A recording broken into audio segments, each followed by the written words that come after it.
స్వస్థత పొందిన వాళ్ళు వచ్చి అక్క ప్రార్థన చేసింది నాకు తగ్గింది అంటే ఇచ్చిదన్నా, అక్క ప్రార్థన చేస్తే తగ్గిందా? అక్క ప్రార్థన చేస్తే కృప చూపింది దేవుడు, స్వస్థపరిచింది దేవుడు, సాయం చేసింది దేవుడు. ఆయన మయంపరచో.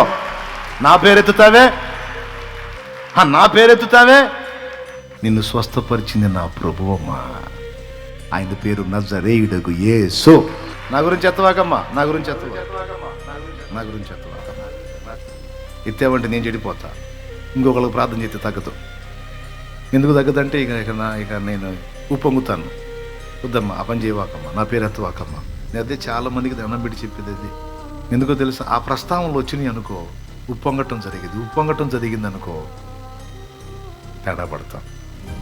అందుకే మీరు బైబిల్లో అపోస్తల కార్యంలో భక్తులు అద్భుతాలు చేసిన ప్రతి ఘట్టంలో చూడండి, ఇంత కూడా వాళ్ళు ఉప్పొంగలేదు.